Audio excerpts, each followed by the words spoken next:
Have a pleasant day, everyone. I'm Aldrin Arbelianor, and my topic is all about identity. Identity is creation, choices, values, belief, appearance, ethnicity, practices, habits, work, hobbies, friends and family, interests, objects, and last is position. This is the composition of identity.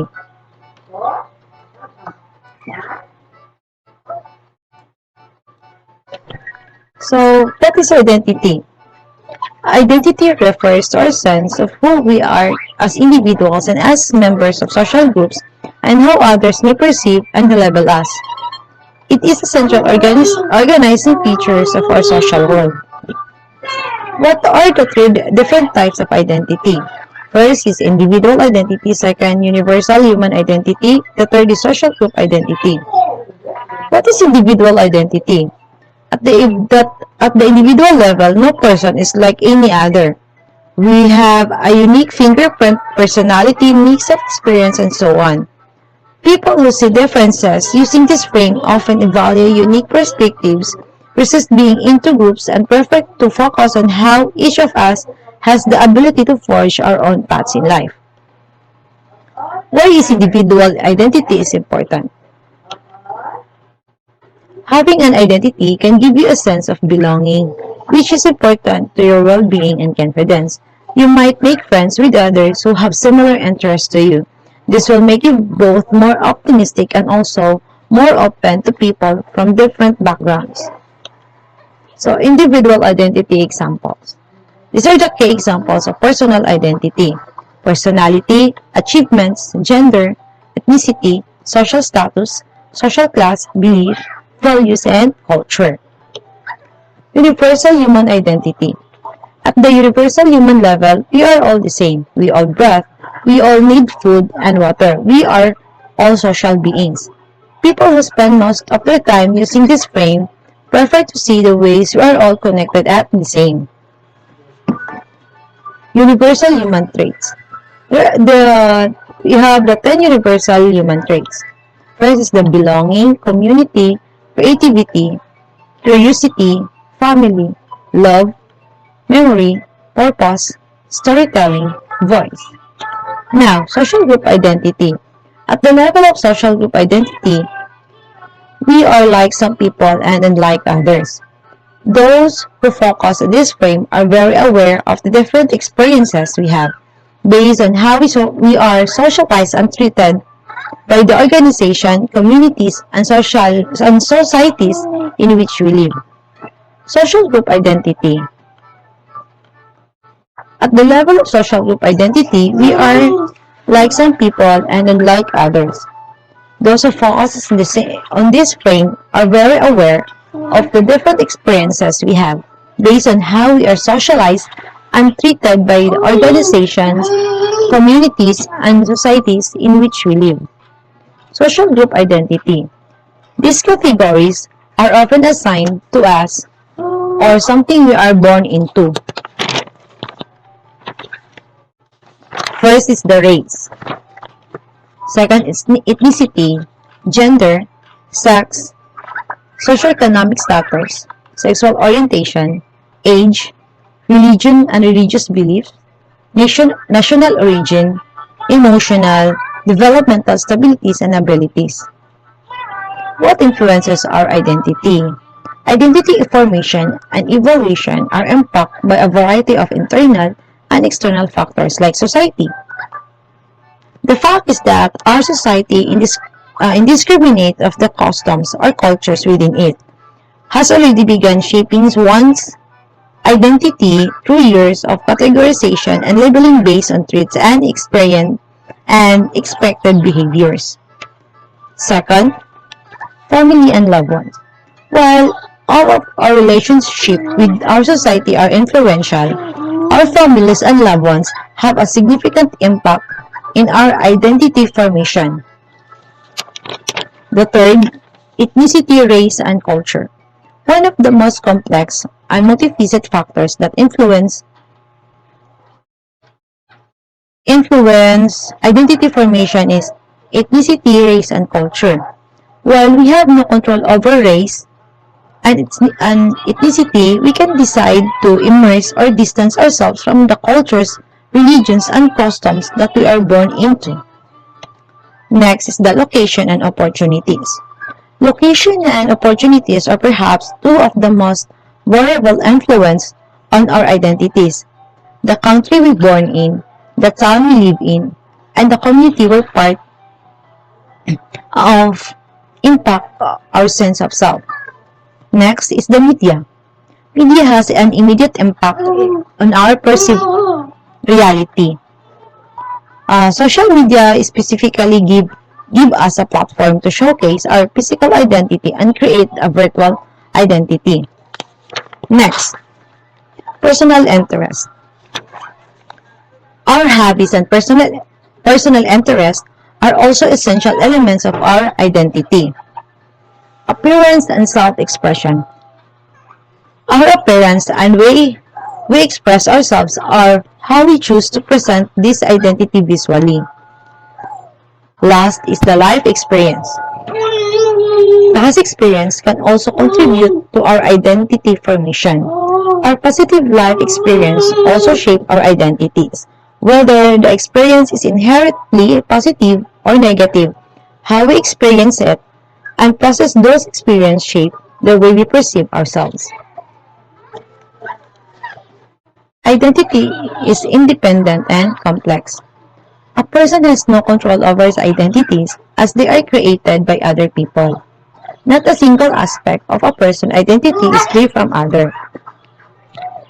All of them are interconnected with one another. Every aspect of our identity affects the others. How identity is displayed. When we write and when we interact with people, even when we dress, we are displaying our identity. The nonverbal actions or behavior, even our thinking displays who we are. In casual conversation, which you have with your friends, family, and colleagues, your identity is displayed. And then the last is our conclusion. The identity of a person is observed and also constructed by others. So it's a two-way construction. The identity is displayed by the way a person behaves, speaks, acts, appears, or writes. Thank you. Good day, everyone. This is Christine Basnilio, and I am going to report about subjectivity. So, let's define subjectivity. So, it is the quality of being based on or influenced by personal feelings, taste, or opinions. Subjectivity is the claim that perception emerges from a subject's point of view. It is usually an opposed to objectivity, where knowledge is seen to be independent of the subject who is producing it. Next, subjectivity is described as the condition of being a person or process by which we become persons. Subjectivity refers to how someone's judgment is shaped by personal opinions, personal feelings instead of outside influences. So partially it is responsible for why one person loves an abstract painting while others or another person hates it, diba? Next, subjective most commonly means based on personal perspective or preferences of a person, the subject who's observing something. Since a subject is a person, subjectivity refers to how a person's own uniqueness influences their perception. For example, diba, if we have 5 sisters or you have 5 sisters, that might influence how you view women or families, diba? And that is a part of your subjectivity. Next, why is subjectivity important? It plays an important role in social sciences as it often ultimately what the researcher seeks rather to uncover and understand, and then how the social world is experienced, understood, and produced. Subjectivity versus objectivity. Subjective and objective are two forms of perception, and the main difference between them is that a subjective point of view focuses on a personal interpretation of the subject, while an objective viewpoint is based on a factual data. Objective means making an unbiased, balanced observation based on facts, which can be verified, and subjective means making assumptions, making interpretations based on personal opinions without any verifiable facts. And then we have subjectivity is internal and objectivity is external. So, subjectivity and objectivity are both necessary pathways to knowledge, and they are both dependent on each other. So, kani silang dua, they are dependent to one another. So, yeah, and I guess that is all for my report. Thank you.